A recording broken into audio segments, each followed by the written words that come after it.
छह राज्यों की 7 विधानसभा सीटों पर आज बायपोल हुए हैं, उपचुनाव हुए हैं, नतीजे आ गए हैं। त्रिपुरा की 2 सीटों बॉक्सनगर, धनपुर और उत्तराखंड की बागेश्वर सीट पर बीजेपी यानी कुल 3 सीटों पर बीजेपी जीती है, जबकि यूपी की घोसी सीट सपा के खाते में गई है। इसी तरह से सपा के सुधाकर सिंह ने यहां पर बीजेपी के दारा सिंह चौहान को घोसी सीट पर मात दी है। पश्चिम बंगाल की बात करें, धूपगढ़ी सीट पर टीएमसी ने जीत दर्ज की है। केरल की पुथुपल्ली सीट पर कांग्रेस को जीत मिली है, जबकि झारखंड की डुमरी सीट में झारखंड मुक्ति मोर्चा ने बाजी मारी है। नतीजों को दूसरे नजरिए से आप देखें, 7 सीटों में से 3 बीजेपी के खाते में गई हैं। 4 सीटें हैं जो गठबंधन बना है INDIA, इसके दल जीते हैं। हालांकि 5 सीट घोसी, जिसमें उत्तर प्रदेश की जो सीट है, बागेश्वर उत्तराखंड की सीट है, डुमरी झारखंड, बॉक्सानगर और धनपुर त्रिपुरा और INDIA गठबंधन की पार्टियों ने इसमें साथ आकर चुनाव लड़ा।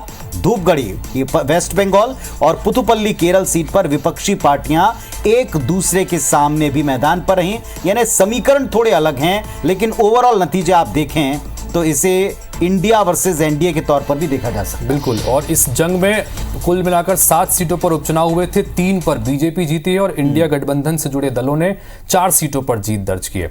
फिलहाल इन सबके बीच आगे बढ़ते हैं। भाजपा की सांसद सरोज पांडे ने कल कांग्रेस के राष्ट्रीय अध्यक्ष मल्लिकार्जुन खड़गे से 9 सवाल पूछे थे। इस बयान पर मंत्री कवासी लखमा ने पलटवार करते हुए सरोज पांडे को बच्ची और खड़गे की नातिन जैसा उन्हें बताया। इस पर पूर्व मंत्री केदार कश्यप ने करारा जवाब भी दिया है। तो दोनों के सवाल जवाब या आरोप या बयान और उसके उत्तर में क्या कहा गया, देखें जरा।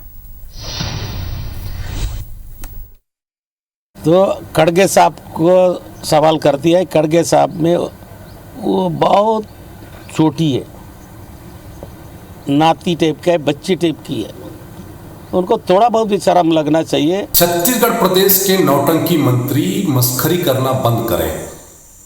आप लोग की लापरवाही से आज प्रदेश की जनता त्रस्त हो चुकी है। गंगा जल को हाथ में उठाकर कहा था कि हम शराबबंदी करेंगे। आप लोग के लापरवाही के चलते न तो शराबबंदी हो पा रही है, बल्कि जहरीली शराब के कारण से हमारे छत्तीसगढ़ के लोग मारे जा रहे हैं।